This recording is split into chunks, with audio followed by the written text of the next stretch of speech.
Black Star Network is here.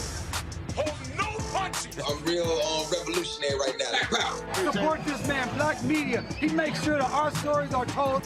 Thank you for being the voice of Black America, Roland. Stay black. I love y'all. All momentum we have now, we have to keep this going. The video looks phenomenal. See, this difference between Black Star Network and black-owned media and something like CNN. You can't be black-owned media and be scared. It's time to be smart. Bring your eyeballs home.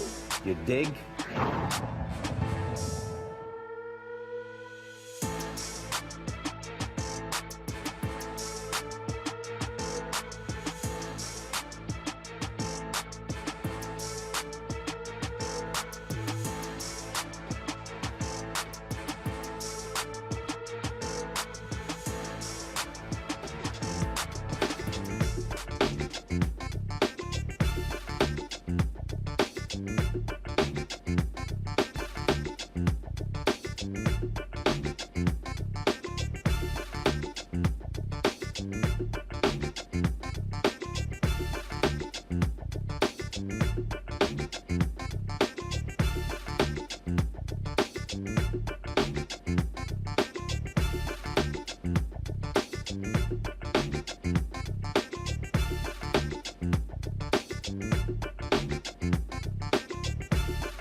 Tuesday, April 12, 2023, coming up on Roland Martin Unfiltered, streaming live on the Black Star Network.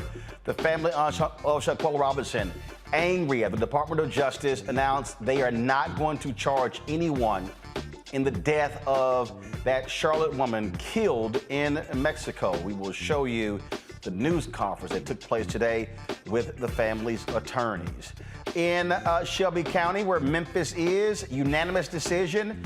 Justin Pearson heads back to the Tennessee State House after he was expelled by Republicans last week. We will tell you what happened and show you what took place today in Memphis. Cliff Albright, co-founder of Black Voters Matter, and Tequila Johnson, co-founder and executive director of the Equity Alliance, will be with us as well to talk about what's happening and what's next in Tennessee. In Missouri, Republicans there voted to strip all public libraries of funding. Yeah, this comes after much debate over the budget to eliminate a paltry $4.5 million for the state's libraries, diversity initiatives, child care, and pre-kindergarten programs. I'll talk to a Missouri state representative about what's happening in that nutcase of a state. The U.S. Environmental Protection Agency proposes new pollution rules. We will talk with former senior advisor for environmental justice, the EPA, Mustafa Santiago Ali, about these changes and how they impact African Americans. It's also Black Maternal Health Week. Black women are 3 times more likely to die from pregnancy-related complications than white women. In our Tech Talk segment, we will speak with the creator of an app which is helping to empower Black women in their health journey. Folks, it is time to bring the funk on Roland Martin Unfiltered on the Black Star Network. Let's go. He's got it. Whatever the biz, he's on it. Whatever it is, he's got the scoop, the fact, the find. And when it breaks, he's right on time and it's rolling. Best believe he's knowing. Putting it down from sports to news to politics. With entertainment just for kicks, he's rolling. It's on go, y'all. It's Roland Martin, rolling with Roland now. He's funk, he's fresh, he's real, the best, you know he's Roland Martin now.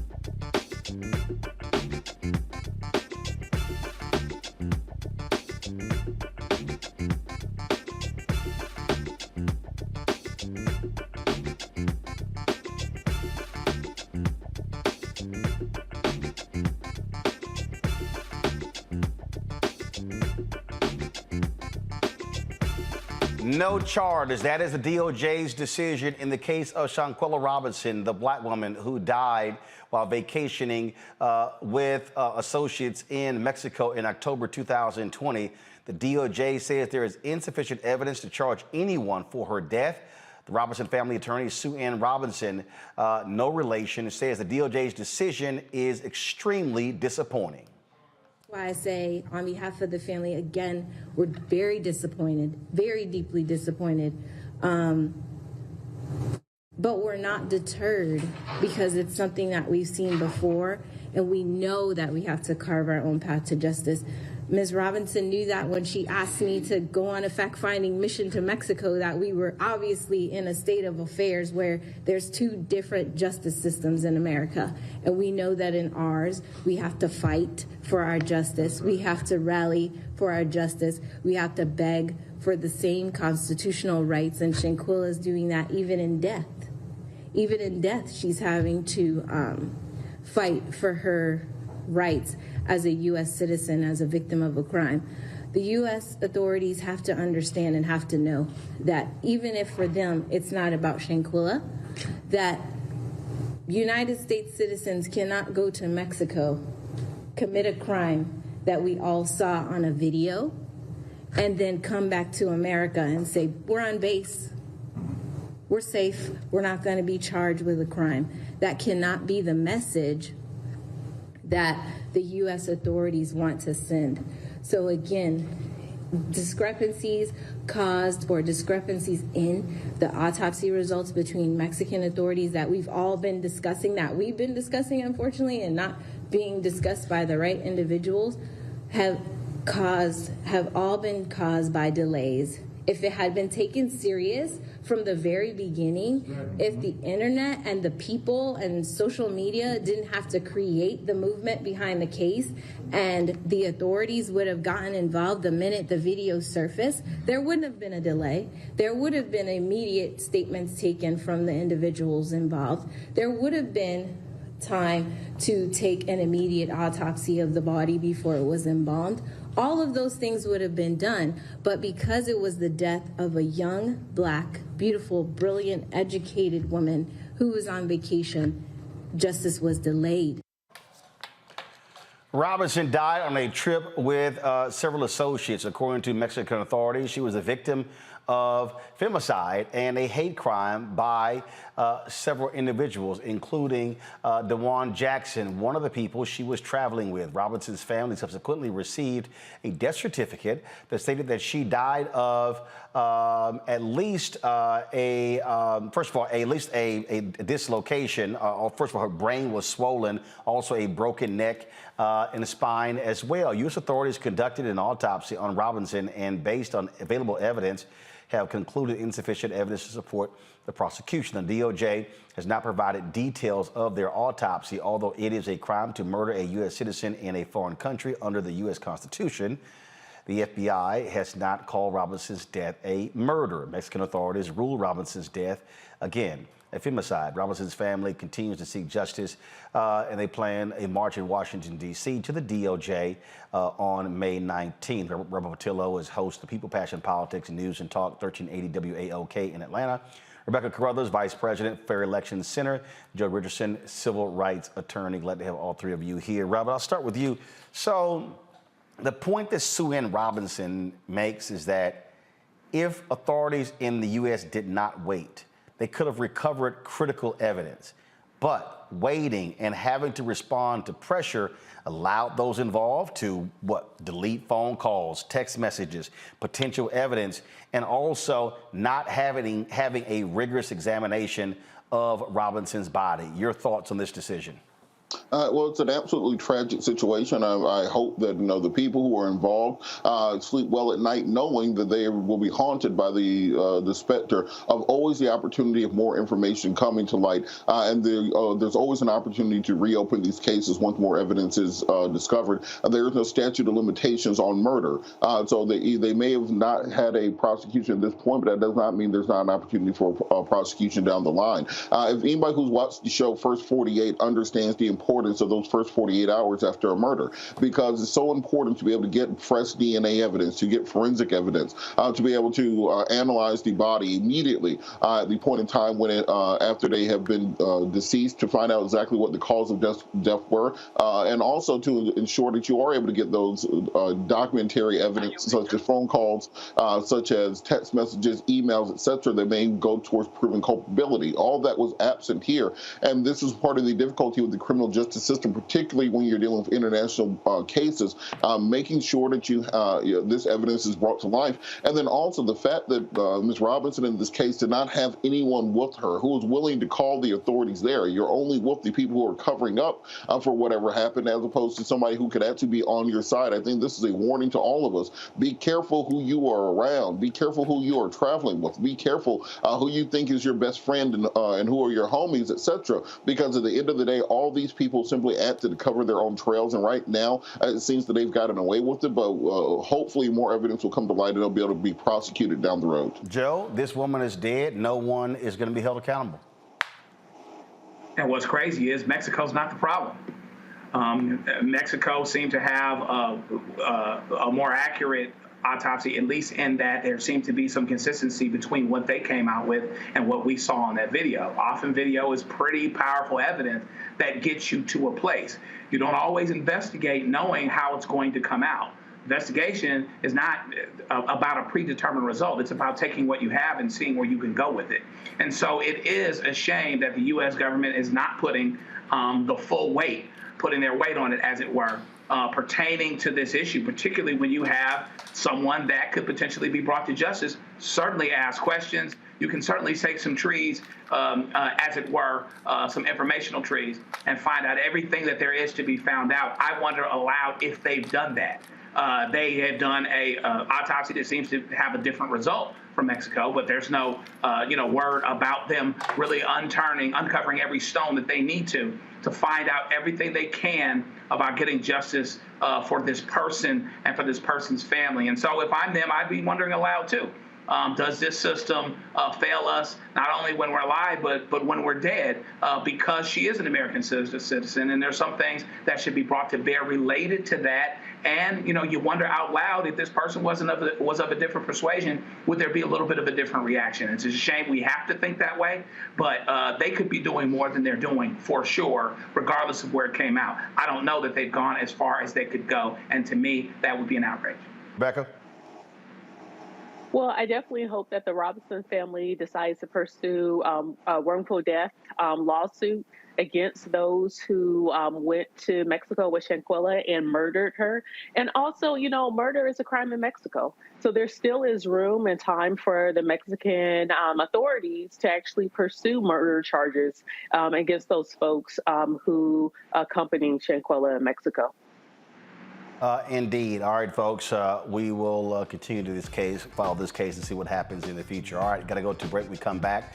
We'll talk about Memphis, what is happening there when it comes to Justin Pearson. He is headed back to the Tennessee state capitol. We'll tell you exactly what took place today. We'll also talk about what happens next in that state. This thing is bigger than Justin Pearson and Justin Jones. We'll tell you about that next on Roland Martin Unfiltered. Be sure to download the Black Star Network app, Apple phone, Android phone, Apple TV, Android TV, Roku, Amazon Fire TV, Xbox One, Samsung Smart TV. Of course, you can always support us in what we do by joining our Bring the Funk fan club. Send your check and money orders to P.O. Box 57196, Washington, D.C. 20037-0196. Cash App, $RM Unfiltered. PayPal is R Martin Unfiltered. Venmo is RM Unfiltered. Zelle, Roland at RolandSMartin.com. Roland at RolandMartinUnfiltered.com. And don't forget, our goal is to get 20,000 of our fans contributing on average $50 each. That's $4.19 a month, 13 cents a day. That will raise $1 million for us to continue the work that we do, covering the issues that matter to you. And also, don't forget to get a copy of my book, White Fear, How the Browning of America is Making White Folks Lose Their Minds. Available at Ben Bella Books, Amazon, Barnes & Noble, IndieBound, Bookshop, Chapters, Books A Million, Target. You can also download your copy on Audible. We'll be right back. Hatred on the streets, a horrific scene, a white nationalist rally that descended into deadly violence. White people are losing their damn minds. As an angry pro-Trump mob storms the U.S. Capitol, we've seen We're about to see the rise of what I call white minority resistance. We have seen white folks in this country who simply cannot tolerate black folks voting. I think what we're seeing is the inevitable result of violent denial. This is part of American history. Every time that people of color have made progress, whether real or symbolic, there has been what Carol Anderson at Emory University calls white rage as a backlash. This is the rise of the Proud Boys and the Boogaloo Boys. America, there's going to be more of this. Here's all the Proud Boys, guys. This country is getting increasingly racist in its behaviors and its attitudes because of the fear of white people. The fear that they're taking our jobs, they're taking our resources, they're taking our women. This is white fear.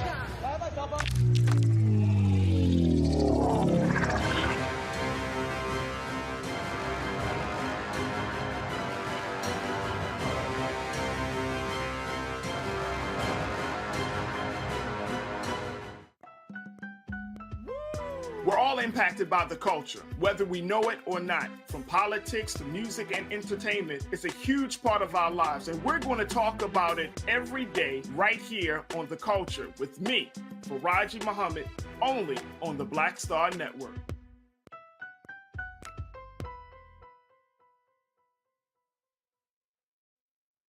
Hey, yo, Peace World, what's going on? It's the Love King of R&B, Raheem Devon. Hey, I'm Cupid, the maker of the Cupid Shuffle and the Wham Dance. What's going on? This is Tobias Trevelyan. And if you're ready, you are listening to and you are watching Roland Martin Unfiltered.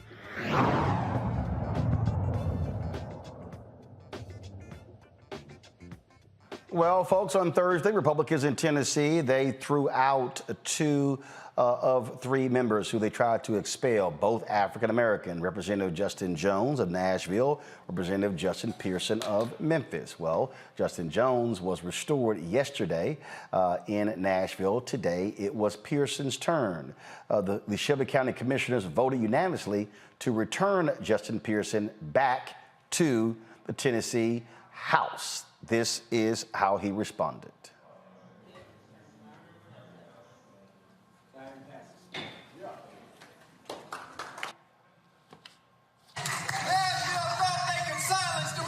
Come on, guys.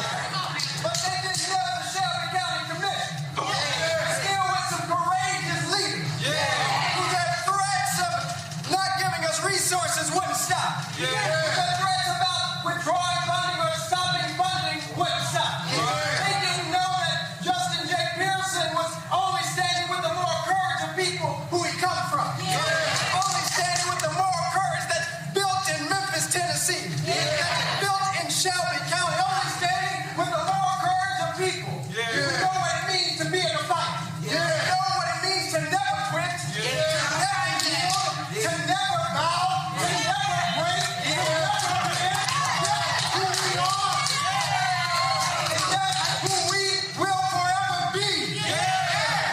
We got a problem in this state. We got a proliferation of gun violence because of policies and practices and legislation coming from the state legislature of Tennessee, reducing the permit to carry, removing the permit to carry weapons, reducing the age from 21 to 18, saying that to fix school shootings just arm teachers. We got a problem in Nashville and it's called a promise that they're holding on to with this status quo. Because their allegiance is to the way that things are. Their allegiance is to business as usual.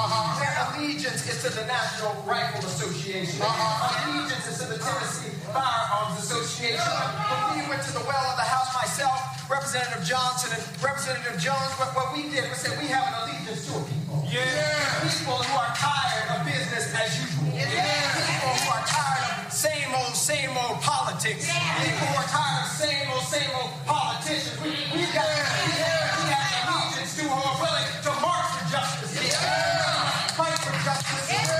Vote for justice. In that spirit, which I will head back to Nashville with. We have shown here in Shelby County, what we have shown here in Memphis, Tennessee, with my fiance, my brothers, my family, my parents, my family here, is that we do not speak alone.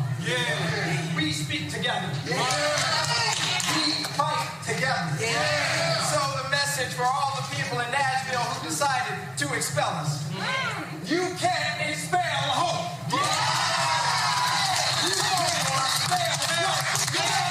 You can't expel our voice. And you sure can't expel our fight. We look forward to continuing to fight. Continuing to advocate. Justice rolls down like water. Like an ever-flowing stream. Let's get back to work.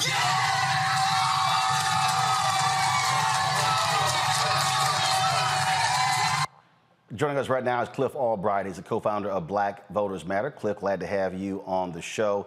What we saw here, first of all, we saw Republicans thinking that they could use their power in the supermajority to show these two brothers and also Representative Gloria Johnson to teach them a lesson. What they've discovered is that they've actually pissed off a whole lot of people. Yeah, pissed off a whole lot of people. And as Representative Pearson said, once he went outside the commission meeting, he said, you know, they woken a sleeping giant. And that's exactly what's happened. I mean, the energy today, I wasn't in Nashville the other day. I was in Memphis today, though. I was actually in that commission meeting for that powerful speech that you just played. And that's only a fraction of the energy that was outside when he came outside and gave another speech where he got happy and caught the Holy Spirit and did the Holy Ghost dance and all of that. And the people were right there with them. There is so much energy right now in this city, and I dare say in this entire state, around this issue, around the power that the people have, because at the end of the day, it's the power of the people sticking with these two representatives, right? Recognizing their leadership and their courage, but sticking with them, refusing to be scared by the threats coming from the state of Tennessee, which had the audacity to say that they were going to cut off money to Memphis and Shelby County, but stood firm. The 7 commissioners in particular, please note that none of the Republicans even showed up for the vote, but that's okay because we didn't need it, because we got the majority, we had the votes. And so, yes, the energy here is just incredible, and that the challenge is going to be to continue this energy onto the issue that started this all, which was gun violence, and then all the other issues that Representative Pearson talked about today. He talked about environmental justice. In fact, he said this movement really started for the environmental justice issue when he and others came together to fight a pipeline that was going to come through Memphis, Shelby County. They won that battle in spite of opposition and big money that was behind that. Now we've won on this battle. And so we're just going to continue winning, because the people have the power at the end of the day. And as long as we remember that and we stand firm in that, then our history shows us we can't lose.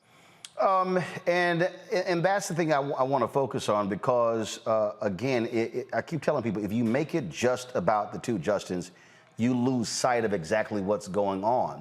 Reverend Barber was on this show 48 hours ago, and he said 75% of those Republicans in the legislature, they ran unopposed. It's a little hard to try to say, well, how do we fight power if you don't run against power? Right. Yeah, no, I mean, you're exactly right. And we got to recognize where the power is at.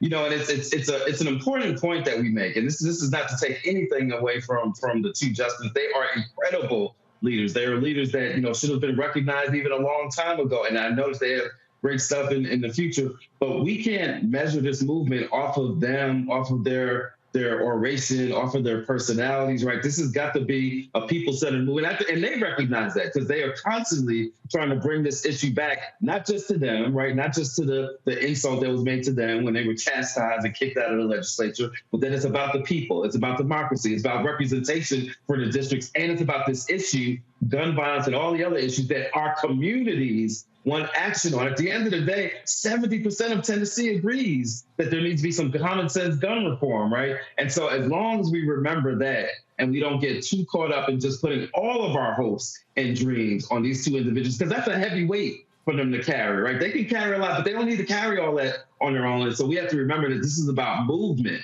And as long as we do that, and as long as at the end of the day, there's a lot of cameras there that ain't going to be in Memphis come tomorrow, that aren't going to be in Nashville after this week. We know you and your crew will be there, because you're always going to be where our people are at, where our issues are at. But there's a lot of folks that are going to turn away from this after the next couple of days. But this movement is still going to be going on. And I think that we've got some leadership in the form of these two Justins and others within the city of Memphis that are doing incredible work, that need to get our support, because they have been doing this severely unnoticed, severely under-resourced. That has got to change in terms of the way that the entire national progressive movement views the state of Tennessee. You're absolutely right. We were live streaming what took place in Memphis. Guys, go to my iPad.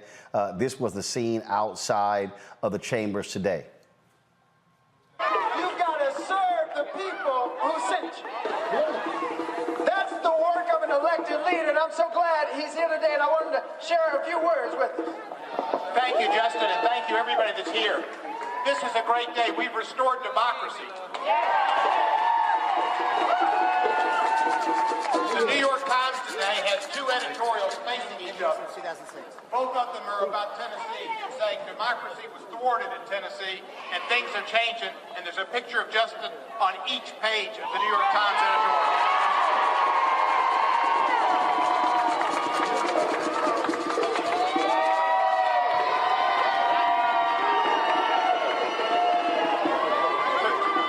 Today is Justin's Day. Today is District 86 Day. Today is the day for the coveted children, the 3 children and 3 adults who were killed. I've got an F pin on here. That F stands for my grade from the NRA. May you get another F.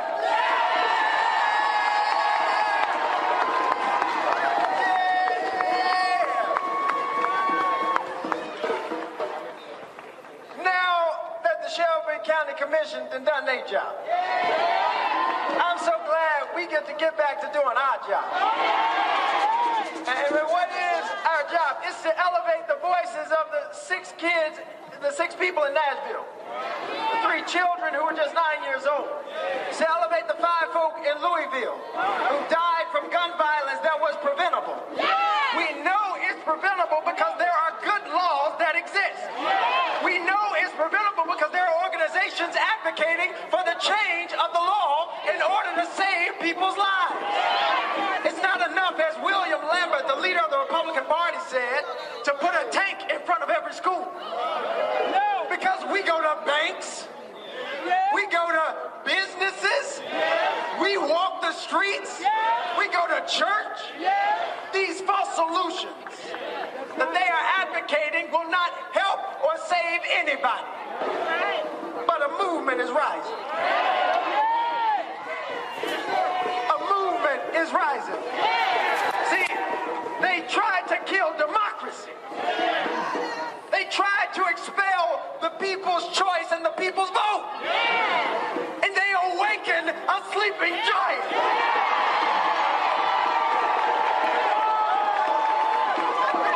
I'm going to go to a break. We come back. I want to talk about that sleeping giant and with Cliff Albright, but also with Tahila Johnson. Again, we're talking about, folks, what has been happening in Tennessee. Because, trust me, it is a much bigger story, and we'll delve deeper when we come back. You're watching Roland Martin Unfiltered on the Black Star Network. Those of you who are watching on YouTube, please be sure to hit that like button, folks. Trust me, those likes impact the algorithm, and so we want to easily be over 1,000 likes in the next 30 minutes. So if you're commenting, hit the like button. You can go back to commenting, and we'll be right back right here on the Black Star Network. I lost my daughter. I didn't know where she was. So I had to figure out how to survive, how to eat, how to live. I don't want to go into the details because she's here, first of all. She may not want me telling that story. But possession of her, the family broke down, fell apart. I was homeless. I had to figure out, I didn't have a manager or an agent or anybody anymore, and I'm the talent. So I got to figure out how to be the agent. I had to figure out, how does business work?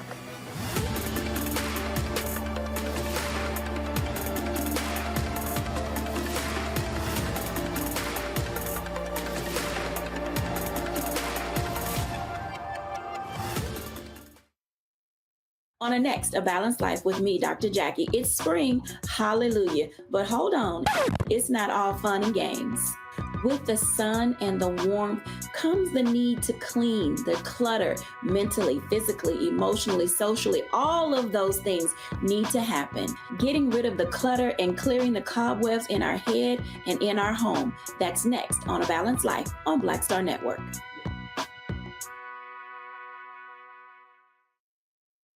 We feel the hidden impacts of climate change that land harder in Black, Brown, and Native communities. Not many people talk about it because they clearly don't know our lives. But with President Biden's landmark infrastructure and climate plans, our issues are finally seen. Removing lead pipes means we know our water is safe. Cutting carbon pollution helps our kids breathe easier. 1.5 million new jobs means stable work in communities. The impact we need. Right now. Hi, this is Cheryl Lee Ralph. Hello, everyone. It's Kiara Sheard. Hey, I'm Taj. I'm Coco. And I'm Lily. And we're SWV. What's up, y'all? It's Ryan Destiny, and you're watching Roland Martin Unfiltered. We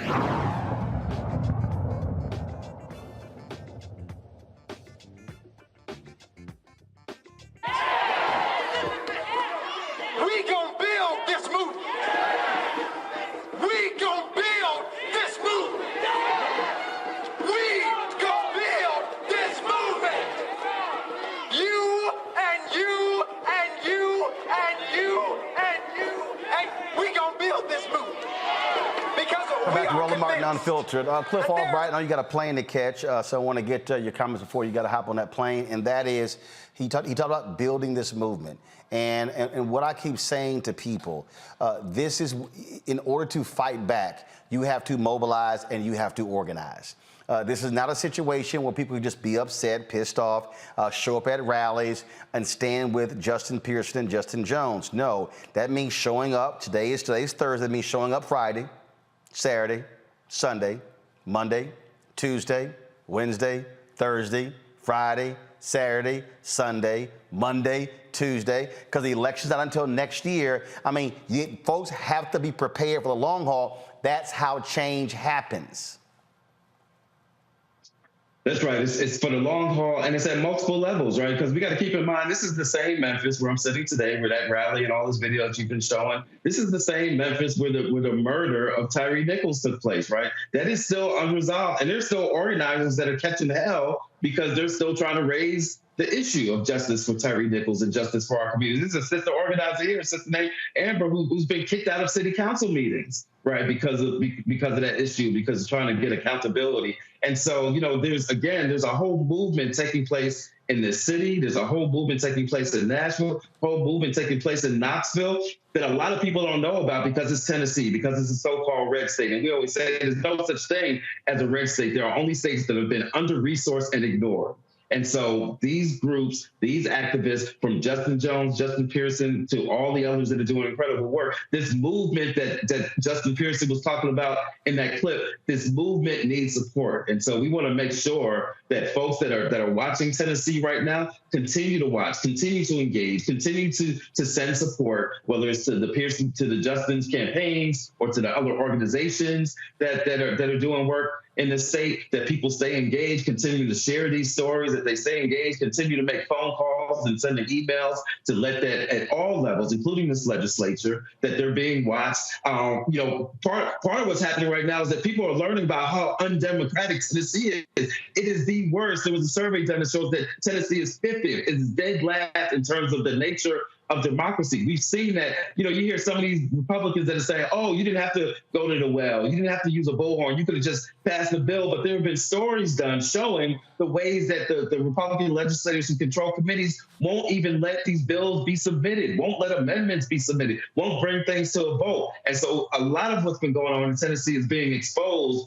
We need for people to continue to be passionate about that and to support this movement even after this week. And so if we do that, if we recognize the leadership, and there's great leadership, and if we get them the support that they need, then our history shows us there's nothing that we can't do in the state of Tennessee. This is the same Tennessee that gave us Diane Nash, that gave us a lot of the original SNCC organizers, right? That gave us, FISC students and all of that.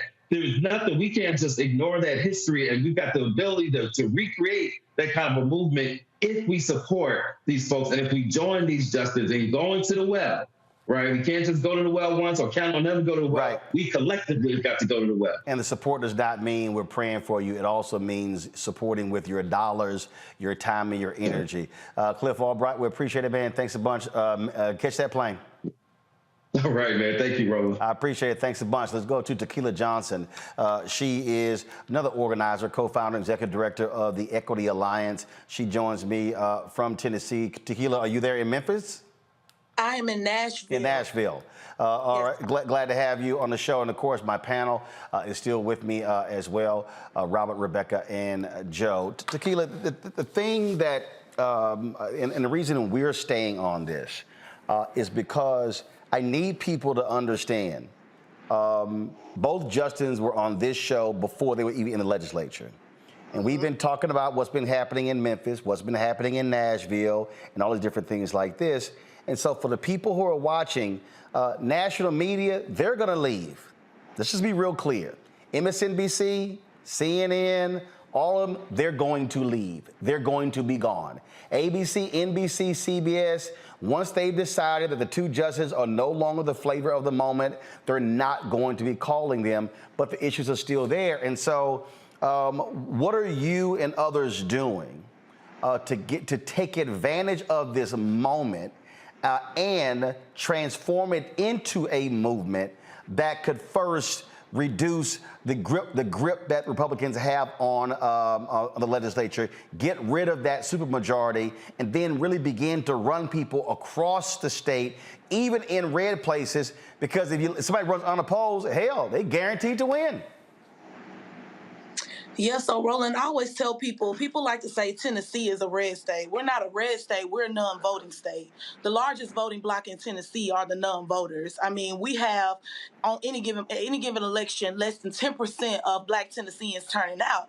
And like you and Brother Cliff Albright stated earlier, this movement is going to take more than just Justin and Justin Pearson mobilizing people via action in the well. It's going to take us lacing our shoes up, getting out there in the streets, and bringing people one by one, vote by vote, brick by brick. And we've been doing that. And I said this yesterday on Twitter, and it caught a lot of fire, but it is so true. Tennessee is not a state that lacks strategy. We're not a state that lacks preachers or speakers. What we lack are servants and resources.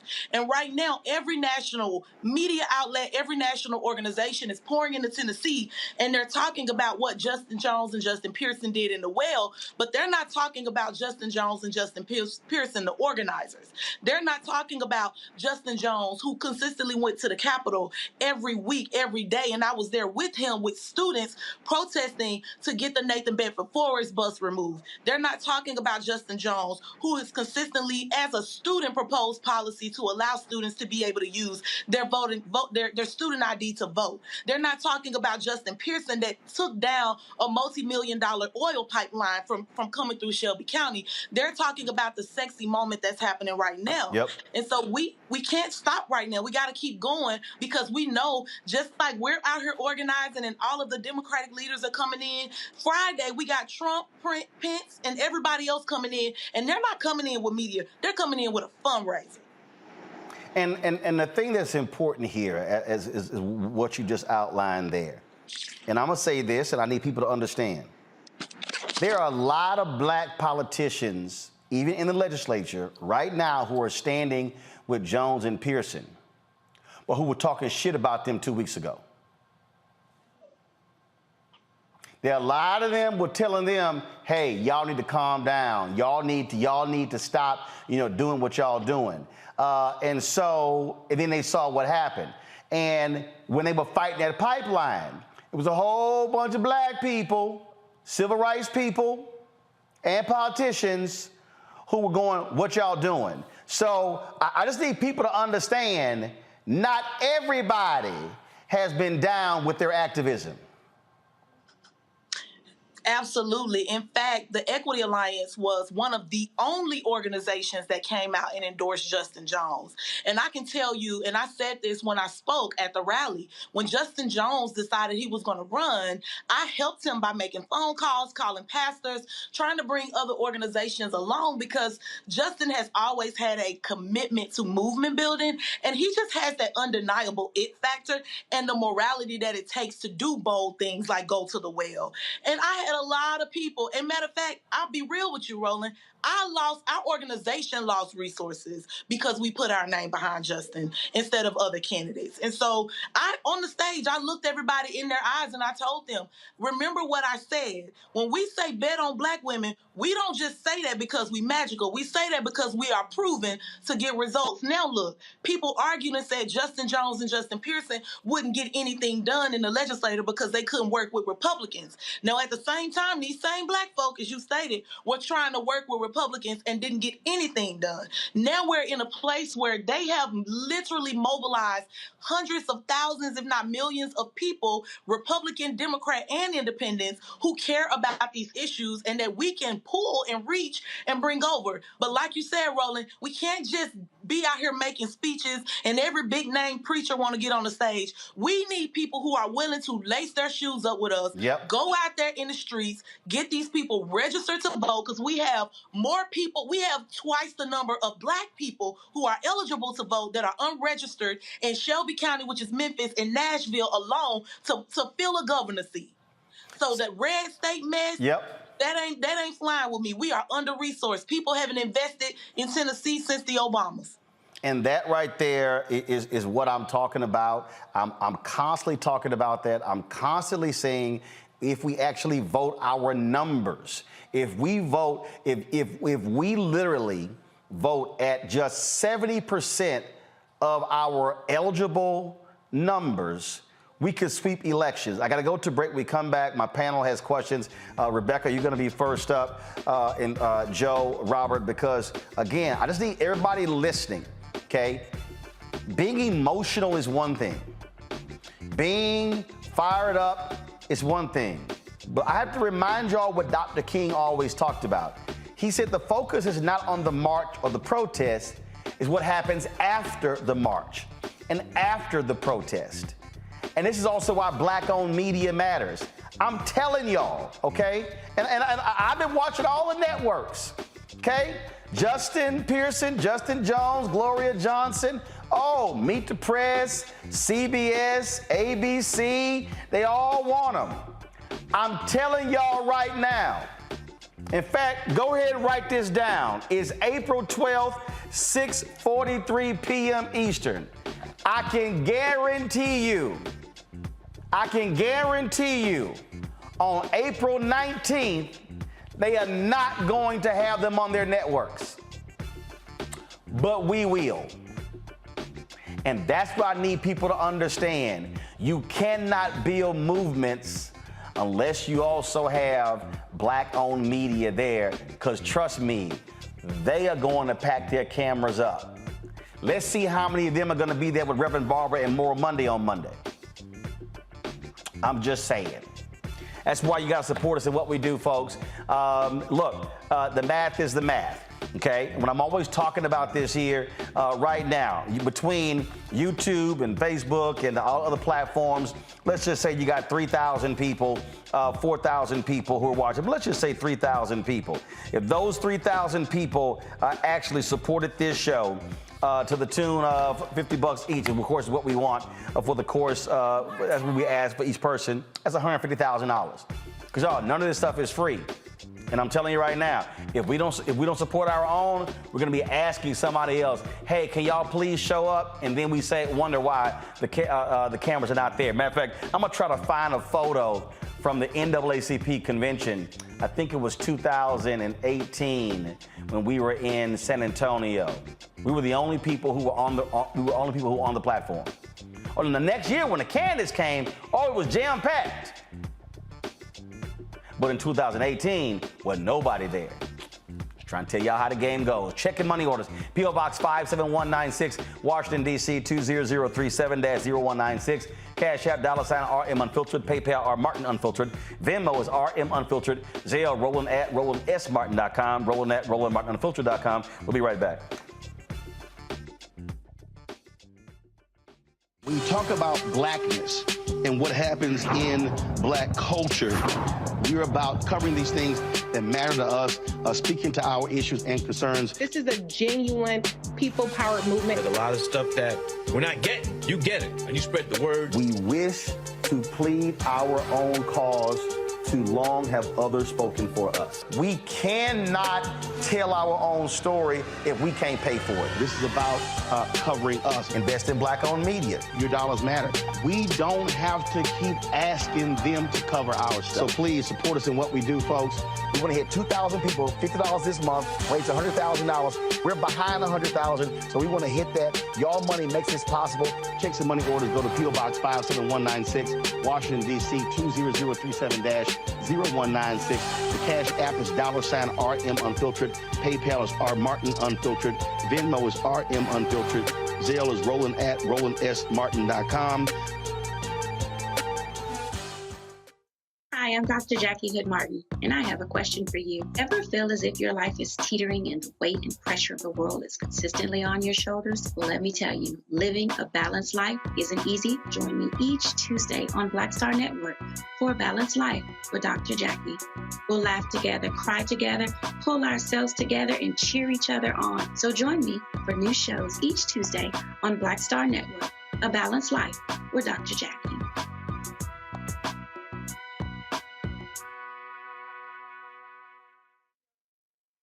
Hey, what's up, everybody? It's Godfrey, the funniest dude on the planet. Hey, I'm Taj. I'm Coco. And I'm Lily. And we're SWV. What's up, y'all? It's Ryan Destiny, and you're watching Roland Martin Unfiltered.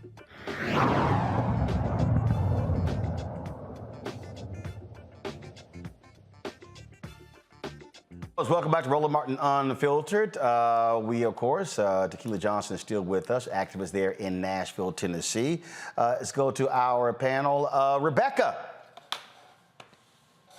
Hey, Tequila. I lead a national voting rights organization. In fact, when Justin Jones was a student at Fisk, we actually represented him in court when he was fighting to make sure that students had the right to vote using student ID in Tennessee. My question is, 1 out of 5 Black adults in Tennessee are disenfranchised because of felony convictions. What is the plan, or what types of support does organizations like yours need in order to make sure that we could have more eligible Black voters in Tennessee? Thank you. That's a great question. In fact, that's something that we've been working on legislation to pass to try and minimize some of the barriers to voting for people who've been impacted by the system. So if you guys don't know, I'm sure you know, but just for the audience, in Tennessee, we have about 500,000 people who've been released from whatever crime they committed. They have served their time, they've done their due diligence, and they still cannot restore their rights. We're also one of the only states in the country that views child support as willful unemployment when you're incarcerated. So in Tennessee, the average person who's being released from prison leaves with about $25,000 to $30,000 worth of debt. So when you go to prison in Tennessee, you are immediately viewed as willful and gainful unemployment. We have proposed several bills to try and remove that, and that has failed multiple times. So if you want me to be really honest, the plan that we've put in place is to try and build a database of as many people as possible. As we're out, my organization, the Equity Alliance, you may remember, Roland, from 2018, we registered 91,000 people to vote. We are all about getting people mobilized, organized, and building power. So we're out tabling, we're throwing parties, we're organizing club promoters, we're going to churches, we're going to laundromats, everywhere where people are registering them. And we always come in contact with people who need their rights restored. So we're putting them in a database, and within that database, we're reaching out to national leaders such as my mentor, Desmond Meade, and people like that to help us raise money to just one by one pay them off. We've proposed several bills. Many of them have been bipartisan, and each of them have failed. And we know why, because it's easier if people like me and people who look like me aren't voting than to get them voting. So the plan is to keep doing what we're doing. The only way we're going to pass legislation like student ID laws and voting rights restoration is to break up the supermajority. Let's see here. Robert, what's your question for Tequila? Absolutely. I think a big part of what has to happen, what we did here in Georgia, when we were in a very similar position of trying to transition the state from being theoretically on paper a red state, but demographically a blue state, as reaching out to young people. There are companies like Movement Labs that are working on revolutionary text message technology that helps to reach young voters. We did things such as put people on the ground in all 159 counties to register young people and African Americans to vote. What do you think it's going to take to motivate and to get the Democratic Party to invest in reaching out to all parts of the constituency base to get those people registered and get those people to the polls, because that's what it takes to kind of transition from being a quote-unquote red state to a purple state to a light blue state to a solidly progressive state? Yeah, we are building a multiracial democracy, so we realize and recognize that we have to engage the entire rising American electorate, which is single women, young people under 35, Black people. What people don't like to talk about at the Democratic Party is the crust and the foundation of flipping a state is Black people. And so that's why our organization unapologetically focuses on Black people. We do have a youth organizing arm, but I will tell you, the problem is not the strategy, the tools, or the people to do the work. The problem is the resources. It takes about $25 per person to get them registered into the polls. And I can tell you, as a Black woman, we started our organization with $250. We didn't have seed money. We didn't have investors. We didn't have mentors. So I think what it's going to take is for people investing in a complete Black pipeline of entities that raise issues like this, all the way down from what Roland said, investing in Black media, making sure we have platforms such as this to tell our story, but also putting Black dollars in Black organizations like the Equity Alliance.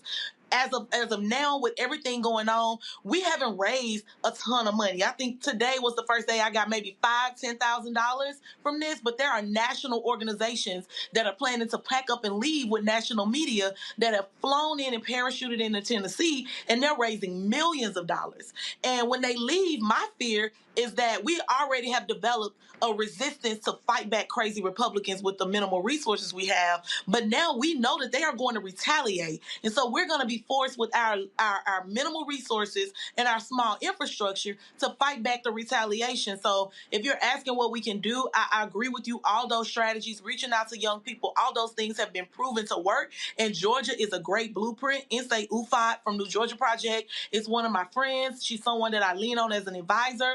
But it takes money to do those things. And a lot of people talking a good game right now about Tennessee. But I can tell you, ain't nobody making it rain. Question for Tequila.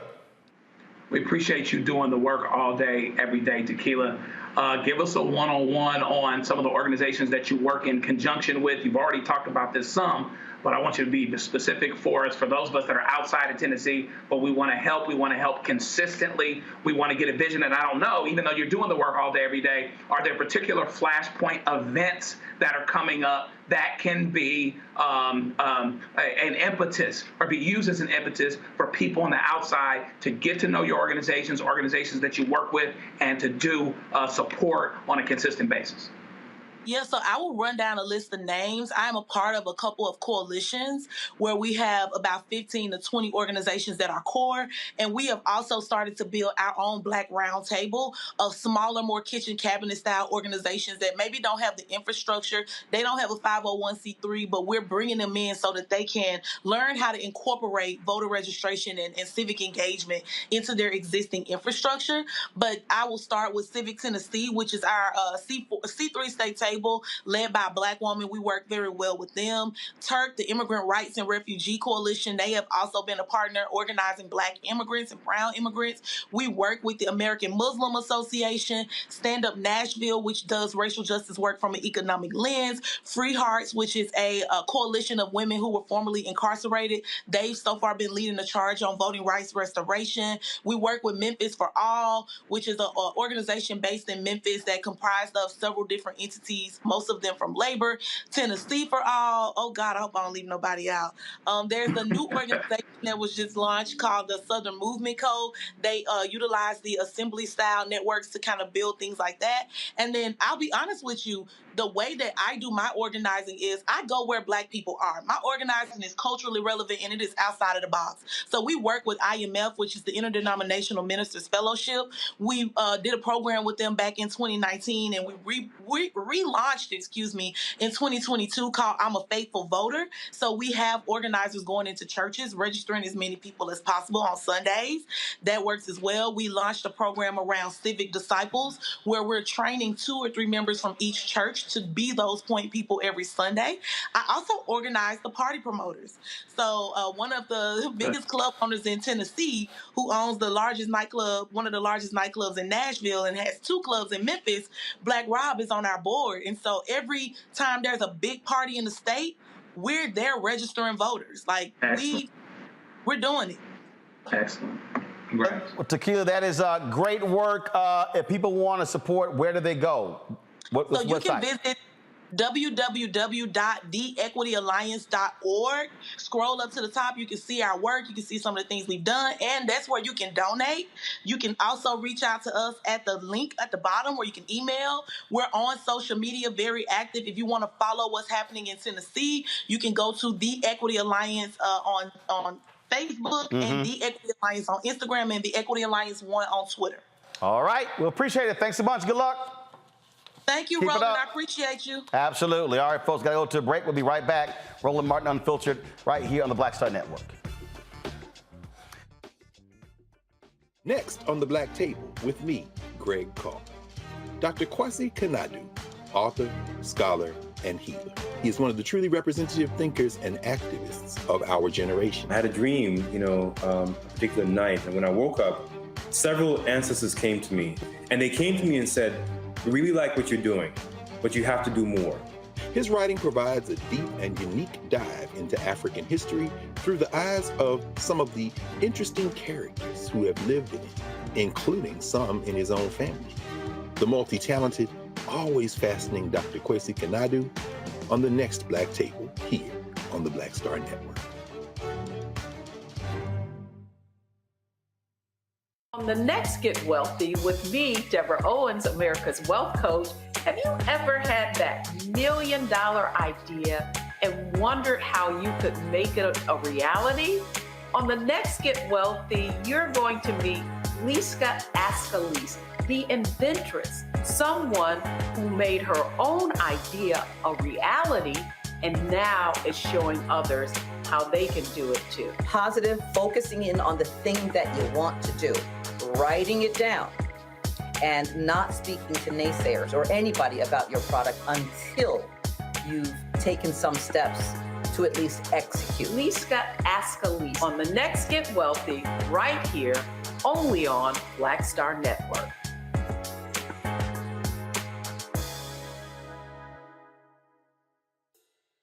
Carl Payne pretended to be Roland Martin. Holla! You are watching Roland Martin, and I'm on his show today, and it's what? Huh? You should have some cue cards. Hey, what's up, y'all? It's your boy Jacob Lattimore, and you're now watching Roland Martin right now.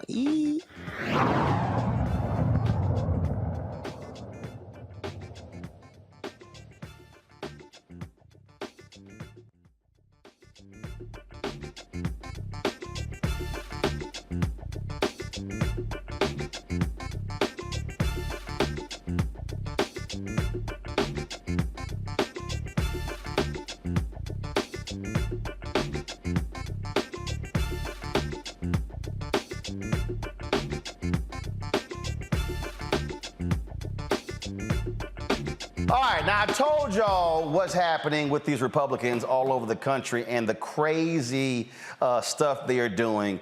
And if you want to know how stupid these folks are, look what's happening in Missouri. The Missouri House, remember, Republicans have a veto, they have a supermajority. They literally voted, y'all, to defund libraries. They're pissed off because the ACLU is suing them, so they actually voted to cut $4.5 million out of the public library fund, but also for DI initiatives. Now, I've been telling y'all this, and y'all can sit here and think I'm tripping. I put in my book, White Fear, what's going on, what's happening. They are sitting here targeting anything that's dealing with black people, okay? And all you white gay folks, y'all better understand, they coming after all y'all too. Okay, they come to drag shows, any book that mentions LGBTQ, it is happening. So we're talking about Missouri, Florida, Texas, Georgia. We can go all Tennessee, we can go down the line. So that's what they've done in Missouri. Joining us right now is Representative Jamie Johnson out of Missouri. And Representative Johnson, somebody posted a tweet last night and they said, man, I need Democrats to fight back. And I said, you do know Republicans have a supermajority, which means they can do whatever the hell they want to do. So just tell folks just how crazy it is in Missouri with what they're doing. Rolling. There we go. I can hear you now. I got you. Do you hear me? Uh-oh. No. I can hear you. Go ahead. I can hear you. I can hear the producer, but I can't hear you guys. Okay. I can hear you. I can hear you now. There we Perfect. go. All right. Good. So yeah, just let people know literally how crazy things are in the Show Me State. Yes, absolutely. So it's kind of wild here, and I would posit that this is happening in supermajority states all over the country.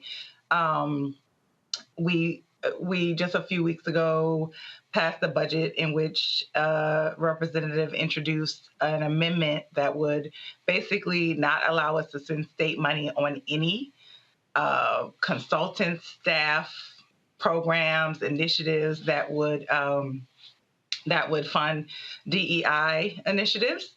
So there's that. I know what's making headlines right now is defunding libraries from state money. We're talking about $4.5 million. And there's a whole lot of information about that. Just yesterday, we passed out of the House, the Missouri House, bills that would prevent parents from seeking gender-affirming care for their children who are transgendered. So it's a lot of crazy stuff happening right now. I mean, the thing that jumps out at me is like literally they're pissed off because the ACLU sued them. So they're like, okay, yeah, we're just like go fund libraries. Like libraries. Right. Damn, everybody. They're screwing over Republicans who go to libraries. Right, and that's an interesting point because these actions would actually disproportionately affect rural libraries more than urban or suburban ones because the urban and suburban libraries have a local tax base that supports them, and they also get federal money. So what they're defunding is the libraries in their own communities, in those rural communities that already we know has a lack of infrastructure and broadband access. So yeah, it's wild. Yeah, and that just to me is just how insane this is. And so we were just talking about Tennessee there. And again, what is the strategy to combat this supermajority that they now have where they can just ignore Democrats? And for people to understand when I say supermajority, there are 34 Senate seats. They have controlled 24, and it's 111 out of 163. Out of 163. Yeah, 163 seats in the House, and they have 111. So basically, they have a veto-proof majority in the state of Missouri. So even if the governor vetoes something, they have the 2/3 majority they need to overturn that veto. And that's a very dangerous situation, not only in Missouri, but other states like Tennessee that have supermajority Republican-led legislature. And we spent some time in Kansas City, and what they're also doing, so what? The governor, he controls the police department in Kansas City by appointing the board, and they desperately want to run St. Louis. Yeah, well, we actually passed a bill in the House just a couple weeks ago to take state control of the St. Louis Police Department. So they have already done that. That bill is on its way to the Senate, and we'll see how that turns out because, yes, both St. Louis and Kansas City are the only two states in the union that either have or may soon have no local control over their own police departments. It is absolutely wild here. And to your point earlier about going back to the library situation, it just shows that Republicans have this hostility towards any sources of knowledge and education. And what I found recently in a room, Republican talking points do not hold up in a room full of well-educated people. And so keeping people ignorant, keeping people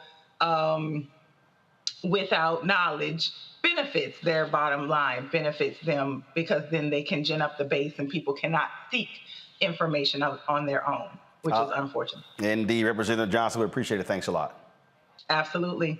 Thank you for having me. See, Robert, this is why, look, Kathy Hughes coined the phrase information is power. This is why information matters. This is why Donald Trump and Republicans, they love low information voters. What's low information voters? Voters who have high school diplomas or less. They love them. That's their bread and butter. And so they do worse when it comes to some college or college educated. That's who they're targeting. Yesterday, I broke down the right-wing site Rumble signing DJ academics to their platform because you know what they want? They want low information black men. That's what they want. In fact, that's who they are appealing to, and they know they can lie to them, throw stuff out at people who are not smart or educated, and they'll believe it. And so that's what their strategy is. That is the GOP strategy all across this country. We're in this phase of America that I call the insurrection part 2, electric boogaloo, because what we're seeing is the insurrection part 1 was January the 6th, where they tried what's called a decapitation strike on the Capitol, similar to what Russia did in Kiev in the opening stages of their war. And when that fails, you move towards what we're seeing now in Ukraine. You go to trench warfare, and that's what we're seeing in these legislatures. These Republicans have gone to trench warfare to try to take over this country through a slow-moving fascist coup, and they do this by taking out the educational system, by re-educating the youth in the ways of the great nationalists, by changing the way that we vote, by ignoring democracy, by taking over the judiciary and having that unelected branch of government rule over us with an iron fist, saying that they control what the FDA approves now, that they control what judges will be on the bench. You see the anti-democratic measures being taken in North Carolina and Tennessee and Wisconsin. We're we're in the second phases of a slow-moving coup, because what we saw in Germany in 1933 in the Munich Putsch was that they tried to raid the Capitol. It didn't work. They put Hitler in prison. Well, guess what? They didn't just give up and go home. No, it took them some years. They reorganized, and then they came back and they were elected into office. Hitler was elected chancellor. So if you don't think all these things are part of a connected plan, a connected fascist plot to take over this country, you're ignoring all the things around you. This is why, Rebecca, all these people, and I love these people who sit here and want to say, oh, you're this, you're that, you're a Democratic shield. Dumbasses. I'm trying to explain to y'all. If they want to defund libraries, they don't want folks reading. If they're sitting here, again, they love talking about Democrats want to defund the police. They're on Capitol Hill talking about defund the FBI. Robert talked about Insurrection 2.0. People need to understand, when did this whole really insurrection thing started? Waco. What did Republicans do? They defunded the ATF. They literally would not even confirm a permanent director for the ATF. That's law enforcement. And so these are the people who, is you take how crazy they are about guns. This is how nuts this is, Rebecca.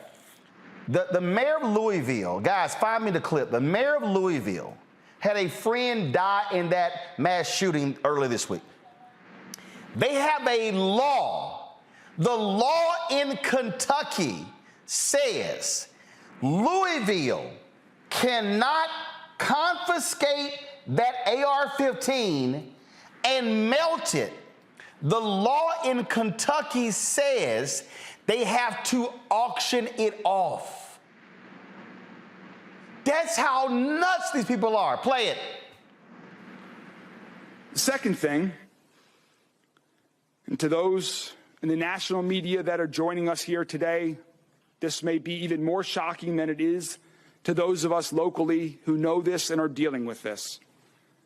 But under current Kentucky law, the assault rifle that was used to murder 5 of our neighbors and shoot at rescuing police officers will one day be auctioned off. Think about that. That murder weapon will be back on the streets one day under Kentucky's current law.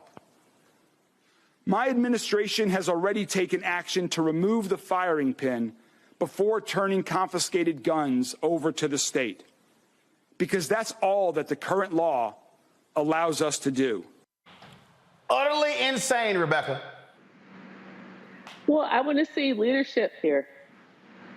Okay, cool. The law says that Louisville can't do anything with that gun, but turn it over so it could go and be auctioned and then put back on the streets. If I was the mayor of Louisville, I would take that gun and I would melt it and then see what happens. Like, what are they going to do? Are they going to throw them in jail? Like, we need to see some civil disobedience, and we need to see some challenges when we have nonsensical laws in our country. I don't just buy there's nothing we could do because it's against the law. At some point, we do need to see our elected leaders standing up and making a point that enough is enough. We're not listening to this anymore. I'm with you. Melt the some bitch live on TV. Absolutely. And say, I dare you to do something. Absolutely. FAFO, what are you going to do? Stop me from doing this? Even if you throw me in jail, there's one less AK-47 that's on the streets.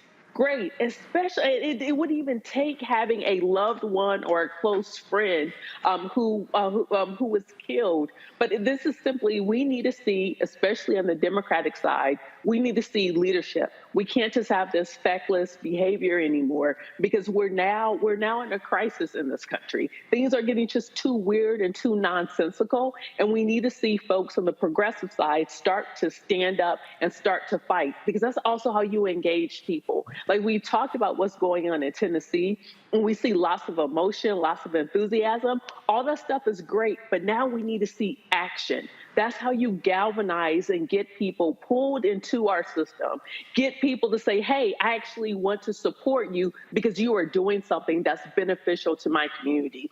And then finally, Roland, what's really interesting is that Hit Strategies with Terrence Woodbury, they just put out some new data about Black voters and Black folks who aren't currently engaged into the system. And one of the things that they saw with a lot of Black folks across the country, they're like, look, my life was what it was under Obama. It was what it was under Trump. It is what it is under Biden. I'm not seeing any change. Those are the Black folks that we need to speak to, that we need to get engaged, because they're not feeling very engaged with what's going on across the country, regardless of political party, regardless of what administration's in the White House. So we have to speak to those issues and speak to those people. Well, Joe, that's what we try to do every single day, walking people and explaining those things.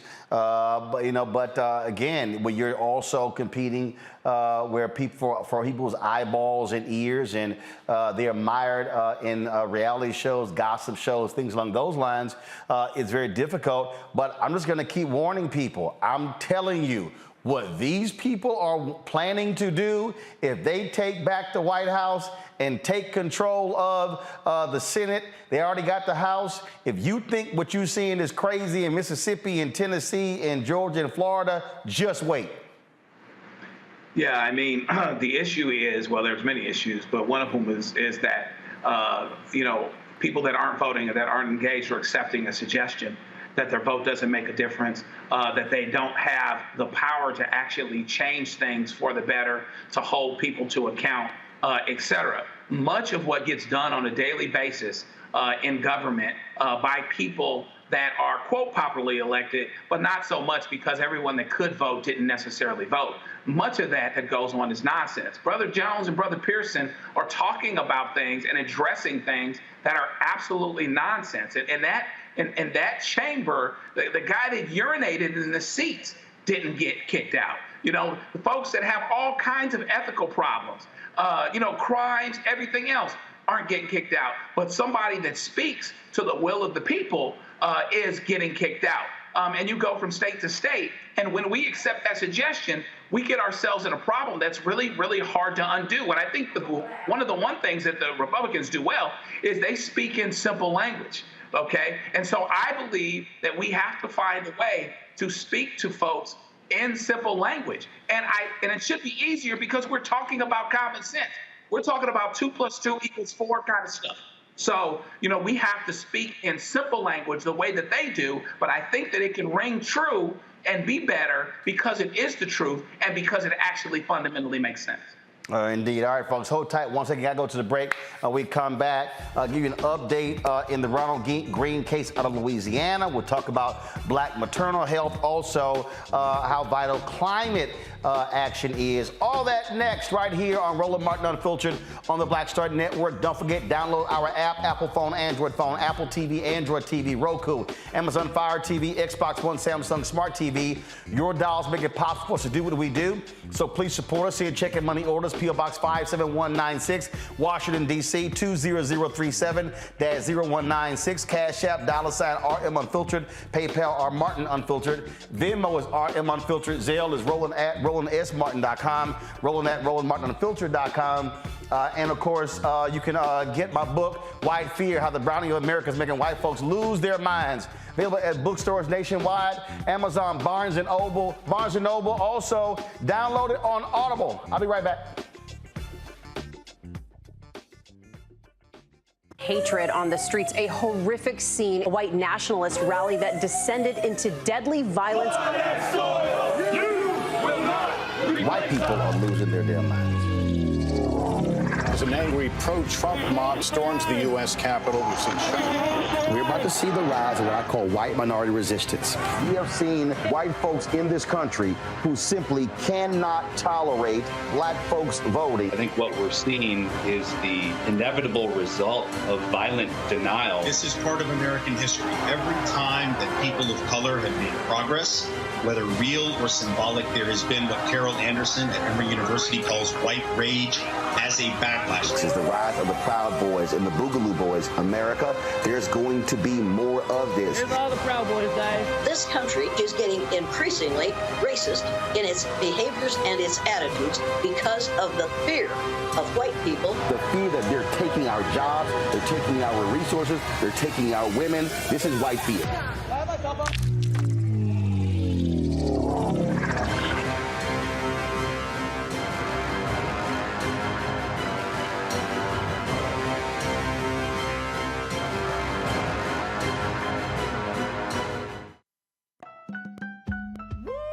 We're all impacted by the culture, whether we know it or not. From politics to music and entertainment, it's a huge part of our lives, and we're going to talk about it every day right here on The Culture with me, Faraji Muhammad, only on the Black Star Network.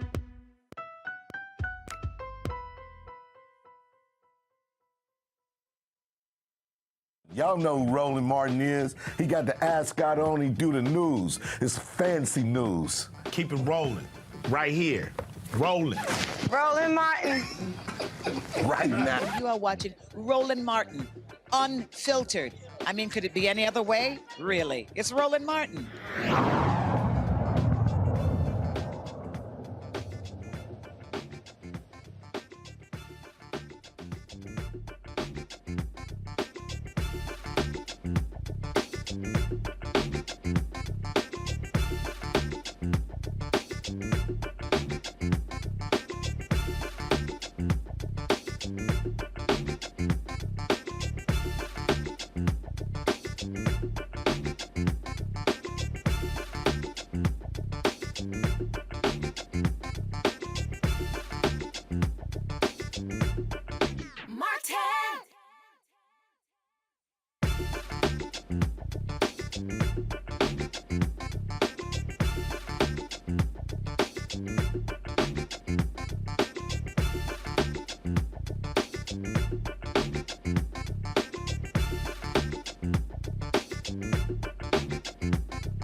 Jackson from Baton Rouge, Louisiana, has been missing since November 19th. The 16-year-old is 5 feet 2 inches tall, weighs 110 pounds, with black hair and brown eyes. Anyone with information about Breonna Jackson should call the East Baton Rouge Parish Sheriff's Office at 225-389-5000, 225-389-5000. The 5 white Louisiana state troopers who were involved in the death of Ronald Green pleaded not guilty to charges for their alleged roles in his May 2019 death. The officers appeared before a 3rd Judicial District Court judge on Tuesday to hear the reading of the charges. Trooper Corey York faces a negligent homicide charge and 10 counts of malfeasance in office. The 4 other troopers are charged with malfeasance and obstruction of justice. A 6th trooper, Chris Hollingsworth, died in a car wreck before charges were filed, but admitted to beating Green with his flashlight. Green died after leading troopers on a vehicle pursuit that ended with him crashing into a tree in rural Union Parish. The troopers' body cameras showed Green being beaten, kicked, dragged, and shot with stun guns. State police in the initial autopsy attributed Green's death to the car crash, but a review of the forensic medical report led to a different conclusion. Details of the fatal incident didn't emerge until Green's family sued state police for his wrongful death. The next court date, it will be on May 12th. In El Paso, the police department is reviewing a cell phone video depicting officers during a violent arrest of 3 young men. The video, which has been circulating on social media, shows at least 4 officers and 3 young men on a sidewalk. It reportedly took place on Easter Sunday, with 2 officers wrestling a young man in the dirt At one point, the officer puts the teen in a headlock, and the second officer punches him in the face, leaving him bloody. A man goes up to the officers fighting with the teen and then is pushed up against a car by another cop. The viral video does not show what led to the confrontation, nor explain the reasons for the arrest. The El Paso Police Department is investigating the incident. All right, folks, one of the critical issues that we see in exit polling data shows how vital climate change, or the action to deal with the climate, is impacting our society. Folks, it is a significant issue, especially for young voters. And it's an increasing issue for African Americans. Folks in environmental lobby really have been doing their best to try to do more to make this a dominant issue for African Americans. And one of the things that we talked about this here, people often talk about environmental activists. They think about tree huggers and things along those lines, but the reality is our communities are greatly impacted by climate change. Mustafa Santiago Ali, you see him all the time as one of the, of course, the panelists on our show, formerly with the EPA, has been very much involved in this space for quite some time. He joins us right now. Mustafa, some folks may have seen the ads that have been running for the past week dealing with this whole issue of climate, and it really is a fundamental issue that we are facing in this country.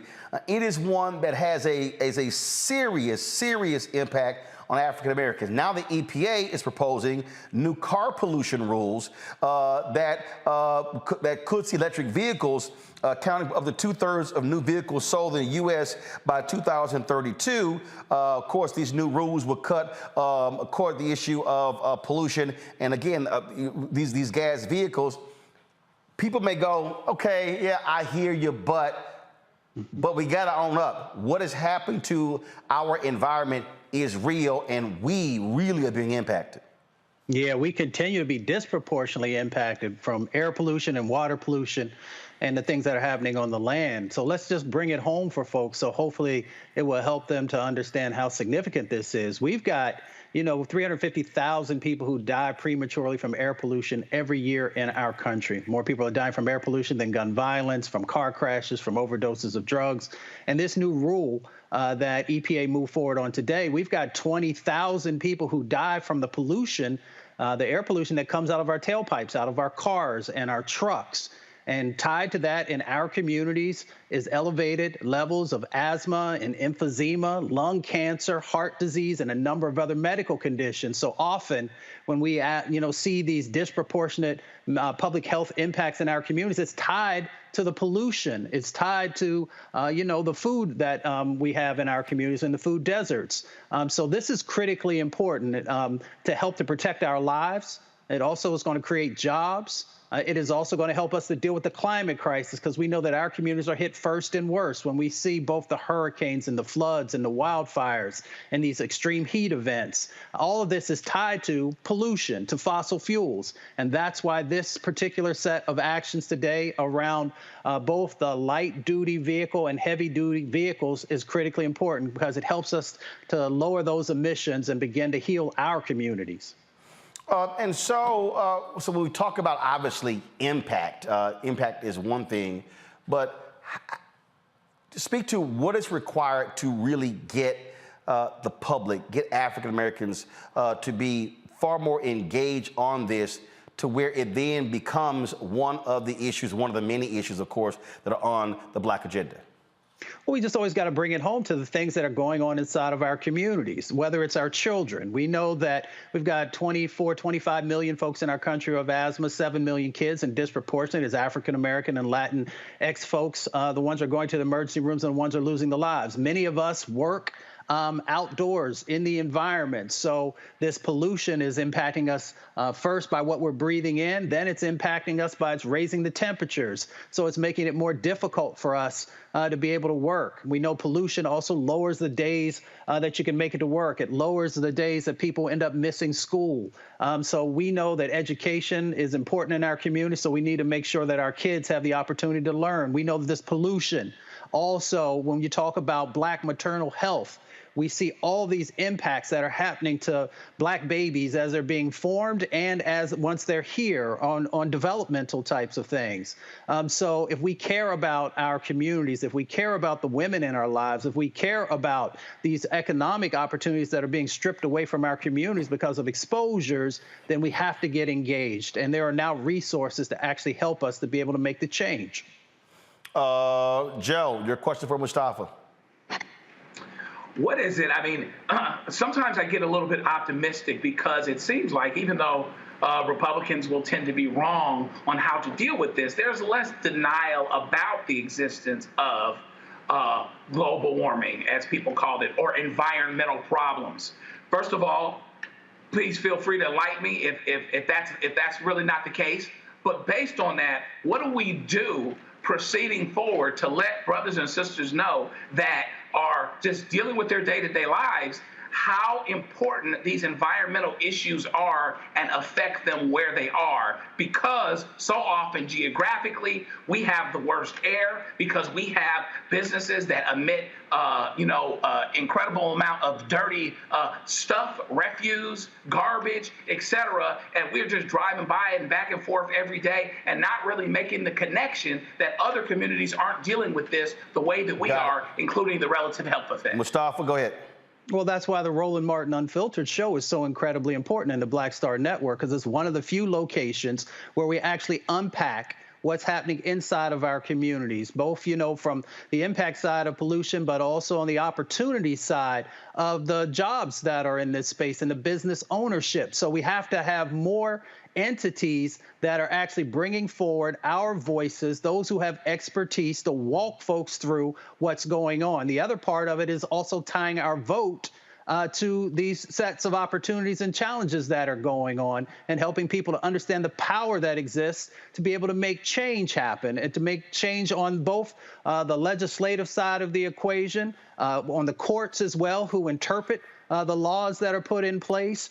So we have that, but you've got to have entities that are willing to have real talk with people to unpack it and to bring it home for individuals, because not only are we shortening our lives, but we're losing out on huge amounts of resources that are in this place. And I'll just hit the last point that you asked as well. We still, unfortunately, have too many Republican brothers and sisters who will either say climate change is not real, the impacts that are happening in our communities are not real or not happening to the level that they are.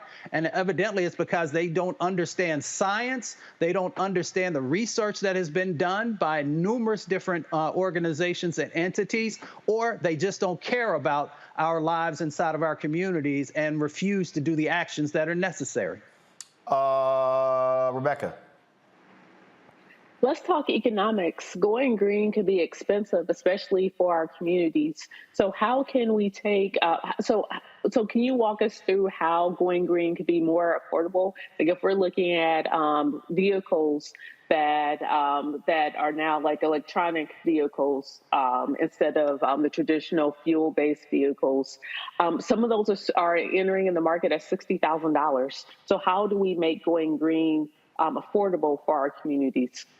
Yeah, no, that's an excellent question, and it's real for so many of our communities. So first of all, the actions that happen today will bring $2 trillion worth of economic benefits back into our economy and into our communities. But let's bring it a little bit closer home because we're talking about electric vehicles, whether cars or trucks.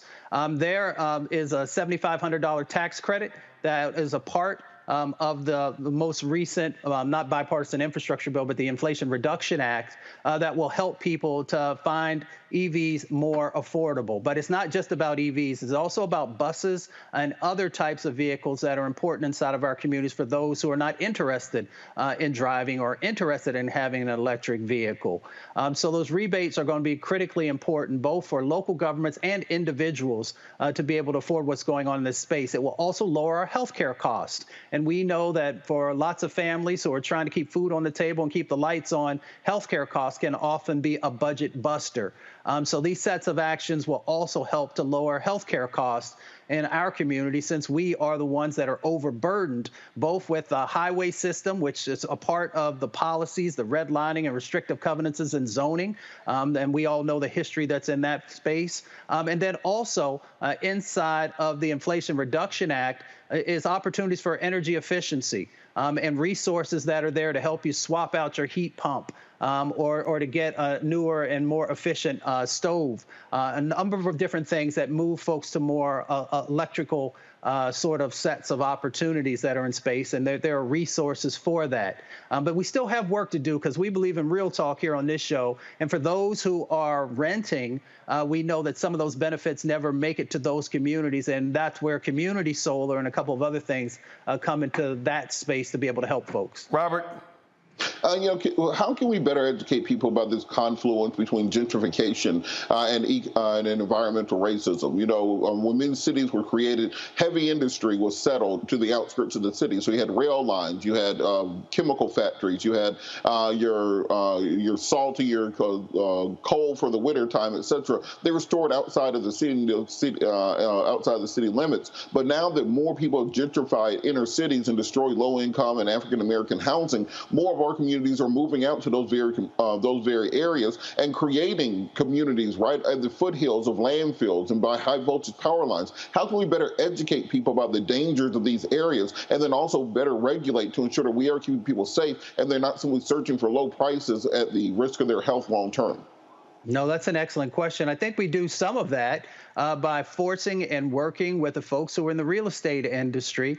They have to share some things around lead, but when it comes to many of these other public health impacts and toxic impacts, they don't have to share that data. We also got to work more effectively with our civic organizations and social organizations to make sure that they are also sharing the dynamics that are happening in this space. A couple of our fraternities and sororities have done some work, but we need the Divine Nine and others to do a stronger set of messaging and education to help folks there. The other part that I'll raise back again is that we've got to have more shows like this, more networks like this, helping to make the connections for our folks. And if we do that, then I think folks will be enlightened when they utilize their vote so that we can make sure the additional resources and educational opportunities are also built in both state and federal legislation. Oh, absolutely. And so, look, this is definitely an issue for us. And so, we're going to keep, focusing on this. And so we appreciate you being on the show because it does impact. Look, I grew up right next to the Ship Channel in Houston and Clinton Park. And look, those chemicals, I smelled them every single day coming out of those plants in the Ship Channel. And trust me, it was never a good day when that certain funk hit you. You knew what was going down. Mustafa, I appreciate it. Thanks a lot. All right, folks, going to a break. We come back. We're talking maternal health. Also, Senator Tim Scott forming a exploratory committee to run for president. It's like a tree falling in the forest. You're watching Roland Martin Unfiltered on the Black Star Network. We feel the hidden impacts of climate change that land harder in Black, Brown, and Native communities. Not many people talk about it because they clearly don't know our lives. But with President Biden's landmark infrastructure and climate plans, our issues are finally seen. Removing lead pipes means we know our water is safe. Cutting carbon pollution helps our kids breathe easier. 1.5 million new jobs means stable work in communities. The impact we need. Right now. I lost my daughter. I didn't know where she was. So I had to figure out how to survive, how to eat, how to live. I don't want to go into the details because she's here, first of all. She may not want me telling that story.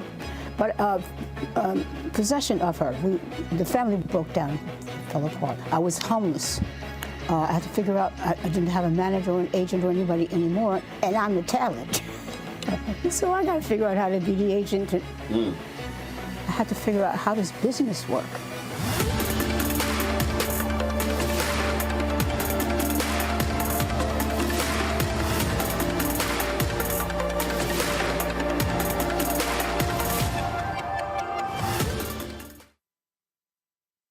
Hey, I'm Deion Cole from Blackish. Hey, I'm Arnez J. Black TV does matter, dang it.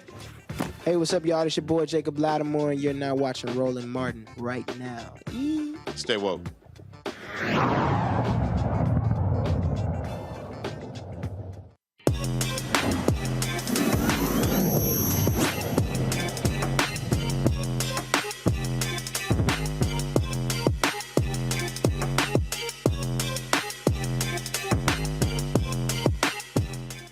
right, folks, this week is Black Maternal Health Week, and black women dying at 3 times the faster rate than white women when it comes to childbirth led to my next guest launching an app. It is called Earth, IRTH.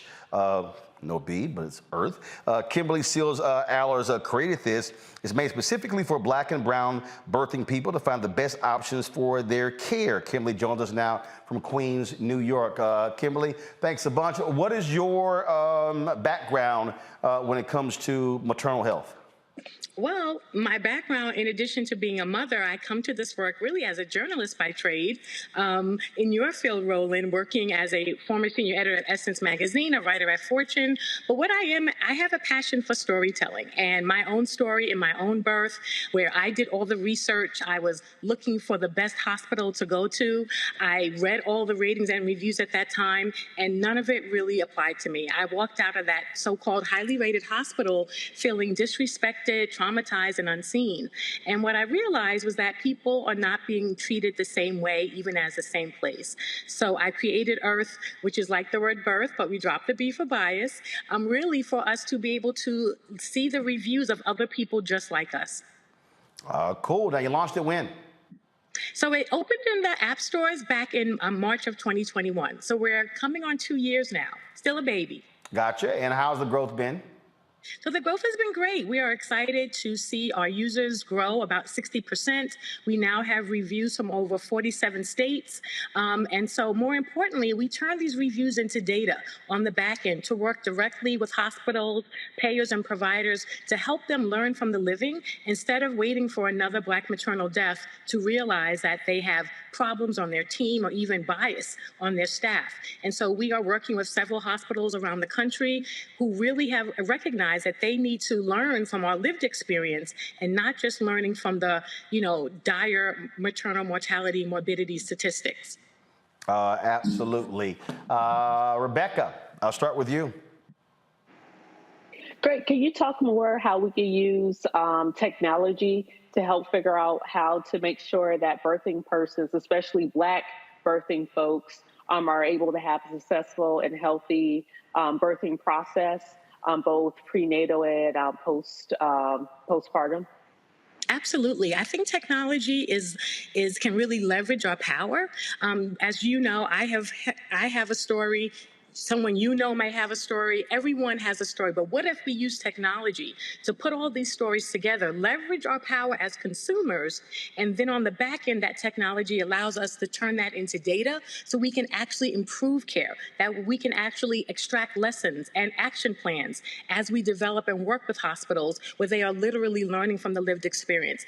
That's the power of technology because it allows us to actually shift the power dynamics. Instead of Black and brown people being the victims of the Black maternal mortality crisis, with our tool, they are agents for change, right? We are powerful people as consumers, and we've seen what publicly shared ratings and reviews have done to other industries, and we think technology can help us leverage consumer power to bring that same dynamic to the health systems and address some of those power imbalances that have contributed to systemic racism and, quite frankly, the treatment of Black women in hospital systems.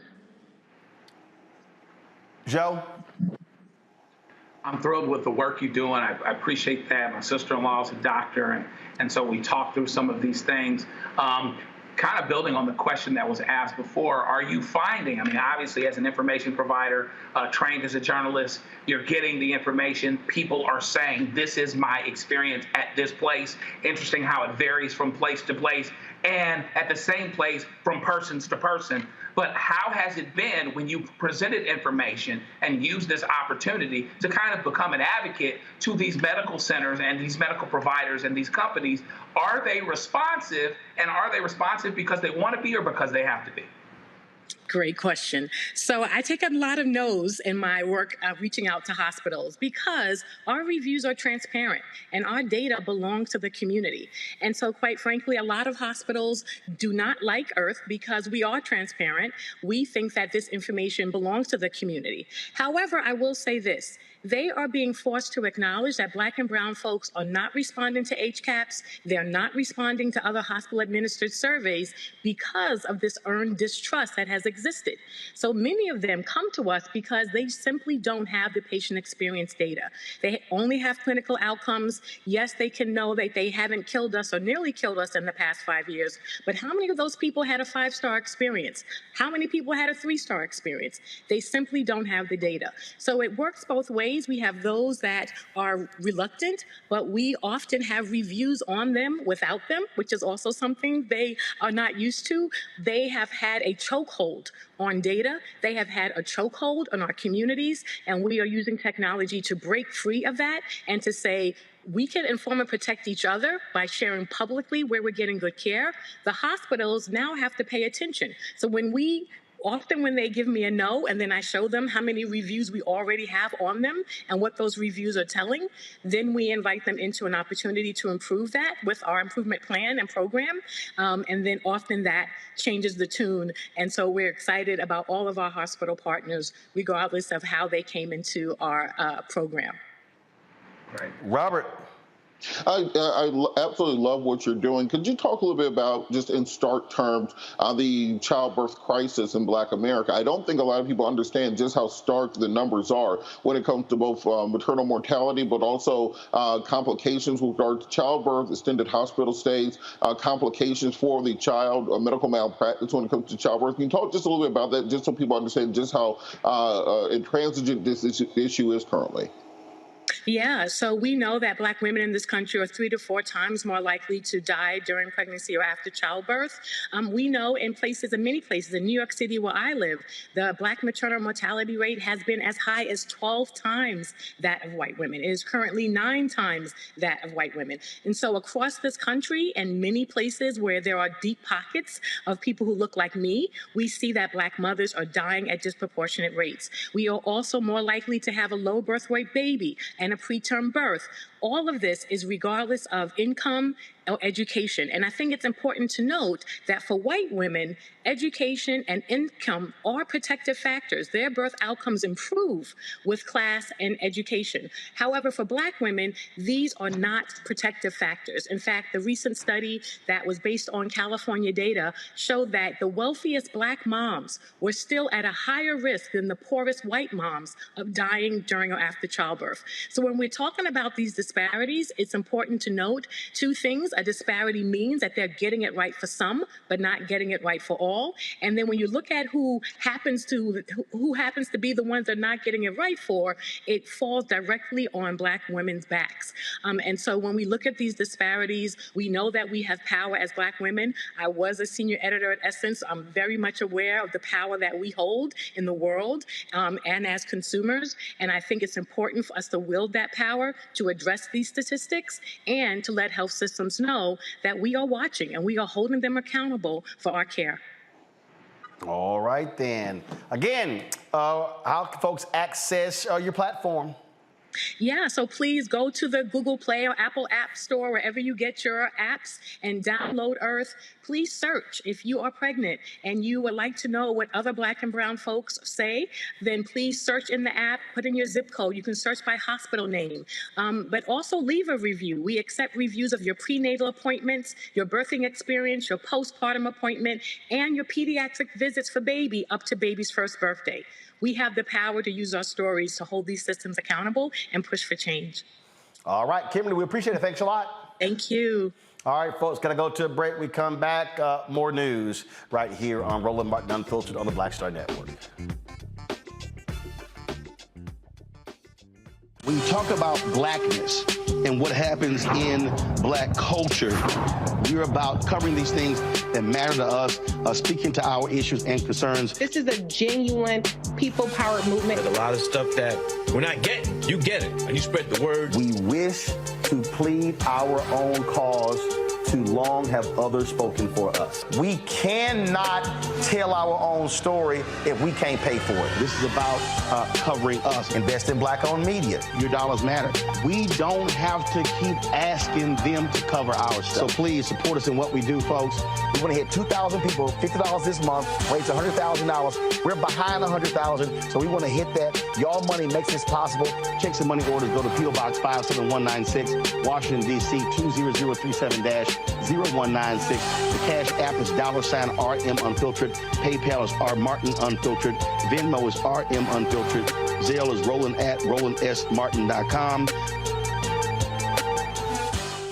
On a next, A Balanced Life with me, Dr. Jackie. It's spring, hallelujah. But hold on, it's not all fun and games. With the sun and the warmth comes the need to clean, the clutter, mentally, physically, emotionally, socially. All of those things need to happen. Getting rid of the clutter and clearing the cobwebs in our head and in our home. That's next on A Balanced Life on Black Star Network.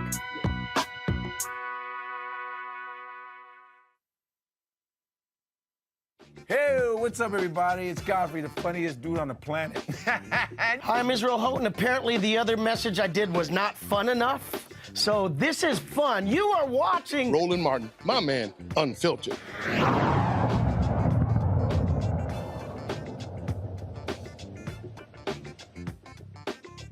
All right, y'all want to see some silly shit? Look what the hell Tim Scott put out to announce his presidential exploratory campaign. On this day, April 12, 1861, in this harbor, the first shots of the Civil War were fired, and our country faced the defining moment. Would we truly be one nation, under God, indivisible, with liberty and justice for all? America's soul was put to the test, and we prevailed. Today, our country is once again being tested. Once again, our divisions run deep, and the threat to our future is real. Joe Biden and the radical left have chosen a culture of grievance over greatness. They're promoting victimhood.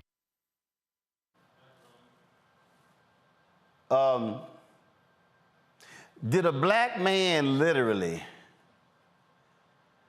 begin roll that shit back. Go to the beginning. Is it queued up? Hit play. On this day, April 12, 1861, in this harbor, the first shots of the Civil War were fired, and our country faced the defining moment. Would we truly be one nation, under God, indivisible, with liberty and justice for all? America's soul was put to the test, and we prevailed. Today, our country is once again being tested. Once again, our divisions run deep, and the threat to our future is real. Joe Biden and the radical left have chosen a culture of grievance over greatness. At that point, we were going to see some January 6th video. Okay, go ahead, play. Victimhood instead of personal responsibility, and they're indoctrinating our children to believe we live in an evil country.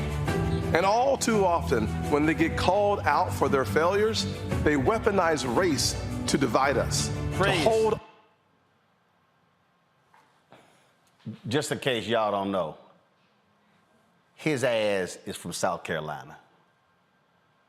Do y'all know who first seceded from the Union in the Civil War? South Carolina. Hit play. On to their power. When I fought back against their liberal agenda, they called me a prop, a token, because I disrupt their narrative. I threaten their control. They know the truth of my life disproves their lies. Freeze. First of all, you ain't the only black Republican that ever existed. In fact, if there's actually a model for a black Republican, Tim, you ain't him. His name is Senator Ed Brooke. See, yesterday, Tim, we celebrated the 55th anniversary of the Fair Housing Act. Do you know who's the co-author of that? It was two people, Walter Mondale from Minnesota and Ed Brooke. You the one who stopped the George Floyd Justice Act from moving forward. Go ahead and hit play. See, I was raised by a single mother in poverty. The spoons in our apartment were plastic, not silver, but we had faith. We put in the work, and we had an unwavering belief that we too could live the American dream. I know America is a land of opportunity, not a land of oppression. I know it because I've lived it. That's why it pains my soul to see the Biden liberals attacking every rung of the ladder that helped me climb. Really? But you ain't said a damn thing about Moms for Liberty taking over school boards in South Carolina and firing black superintendents. Press play.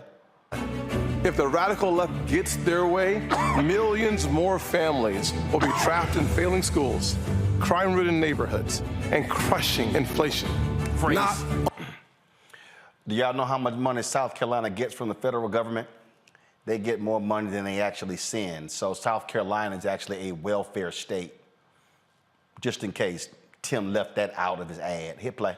On my watch. This is personal to me. I will never back down in defense of the conservative values that make America exceptional. And that's why I'm announcing my exploratory committee for President of the United States. I will defend the Judeo-Christian foundation our nation is built on and protect our religious liberty. I will stand up to communist China and restore opportunities for hardworking Americans to thrive and prosper. I will fight to give every parent a choice in education so their children have a better chance in life. I will defend our borders and our neighborhood streets, and I will protect our most fundamental right, the right to life itself. I bear witness that America can do for anyone what she's done for me, but we must rise up to the challenges of our time. This is a fight we must win, and that will take faith. Faith in God, faith in each other, and faith in America. God bless our United States of America, and God bless you. Which one of y'all want to go take a crack first? I would love to start this. The reason why I want to start this when deconstruct this, I think we're going to have to continue this on another day as well, is I was raised Pentecostal. I was raised Church of God in Christ. And what we're seeing here is a rise of Black evangelicals. And I use Black a little loose here because this is someone who identifies Black conservative evangelicals, because there are Black evangelicals who absolutely disagree with everything he just said. But let me break this down. Tim Scott, like Jason Whitlock, they identify primarily as Christian nationalists. Yep. Being Black and being a Black man is a distant, I can't even say it's a distant second. It might be 20th on their list of identifying factors. So we see this all throughout through this commercial that he put out. Judeo-Christian, which if you talk to people of the Jewish faith, that's a very offensive term. But it's all spread through there with strong conservative evangelical themes. So we're not dealing with someone who identifies primarily as being Black. We're identifying someone as a Christian nationalist who rose above the ills of the Black community. So I just want to start that there, but I'm going to give the rest of the panelists time to also talk, because we all got a lot to say about this. Robert, go ahead. How you gonna do this with like 4 minutes left in the show, Roller? You know we can talk about this for about 3 hours. But this Black man went to Fort Sumter, South Carolina, and referenced the first shots of the Civil War, and did not say one word about slavery. A Black man went to where the Civil War began and did not say the word slavery, did not talk about the sacrifices of the people who died and were tortured and killed. He talked about his mother being a single mother in poverty, but didn't talk about how she got into poverty. Are you saying your mom was dumb, Tim? Are you saying she was lazy, that she didn't know how to lift herself up by her own bootstraps, Timmy? Is that what you're saying about your mother? What the hell is this? Why would you sell yourself out like this just to get beat by 90 points by Ron DeSantis? And just in case anybody is confused, by any of this. If anybody, like I say, is confused, let me go ahead and I just want to just show y'all something real quick. Hold on. Let me go ahead and get it set up. Y'all, this literally is this is how South Carolina seceded. Go to my iPad. The issue before the country is the extinction of slavery. The southern states are now in the crisis of their fate, and if we read or write the signs of the times, nothing is needed for our deliverance but that the ball of revolution be set in motion. Literally, slavery was in their opening line, Joe, but oh no, he couldn't mention that one. But go on right ahead. And what's bad is running in the Republican Party, they're not going to hold him to account on those issues. So it's going to be interesting to see how much or how little all of that actually comes up. And they'll look at him and say to us, see, you can be like this too. But the fact of the matter is they're thinking of him as more the exception than the rule, more miraculous than indicative. It doesn't make them say there's more like him. It says he's not like the others. So he's not like us. But one thing about presidential campaigns is bad. He didn't get the George Floyd Justice with Policing Act done, consistent with what the Republicans wanted to do and not wanted to do. He talked about faith, but faith without works is dead. But GOP politics and politics in general has an ability to amplify weaknesses, point out inconsistencies, and everything else. And the GOP is going to be the GOP. They'll let him come out for 5 or 10 minutes, and then he'll go right back and sit his behind right back where he was, and he'll continue to do the GOP's bidding. And we'll just see how it goes. Just so y'all know, Robert, go ahead. Just real quick, just as a Judeo-Christian, how does he feel about Donald Trump's prostitutes? All the ones he's paying these hundreds of thousands of dollars. Is that within his Judeo-Christianness, or is he okay with that? Precisely. All right, y'all. First of all, y'all, he ain't even polling at 0.5%. So, he ain't got right now. Tim Scott not gonna get above 2% in any poll. Just letting y'all know. But knock yourself out, player. All right, Joe, Rebecca, Robert, I appreciate it. Thanks a bunch, folks. I'll see y'all tomorrow. Don't forget, support us in what we do. Download the Black Star Network app. Please support us in your check and money orders. P.O. Box 57196, Washington, D.C. 20037-0196. Cash App, $RM Unfiltered. PayPal, R Martin Unfiltered. Venmo is RM Unfiltered. Zelle, Roland at RolandSMartin.com. Roland at RolandMartinUnfiltered.com. I'll see y'all tomorrow. But Tim Scott, he ain't gonna be calling us back. Holla! Folks, Black Star Network is here. Oh, no punches! I'm real revolutionary right now. Support this man, Black Media. He makes sure that our stories are told. Thank you for being the voice of Black America, Roland. Stay black. I love y'all. All momentum we have now, we have to keep this going. The video looks phenomenal. See, this difference between Black Star Network and Black-owned media and something like CNN. You can't be Black-owned media and be scared. It's time to be smart. Bring your eyeballs home. You dig? Pull up a chair. Take your seat. The Black Tape with me, Dr. Greg Carr, here on the Black Star Network. Every week, we'll take a deeper dive into the world we're living in. Join the conversation only on the Black Star Network. Hi, I'm Dr. Jackie Hood Martin, and I have a question for you. Ever feel as if your life is teetering and the weight and pressure of the world is consistently on your shoulders? Well, let me tell you, living a balanced life isn't easy. Join me each Tuesday on Black Star Network for A Balanced Life with Dr. Jackie.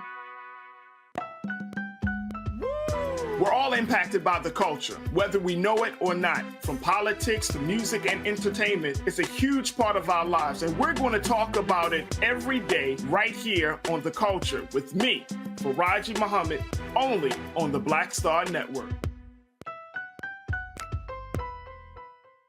I'm Deborah Owens, America's Wealth Coach, and my new show, Get Wealthy, focuses on the things that your financial advisor and bank isn't telling you, but you absolutely need to know. So watch Get Wealthy on the Black Star Network.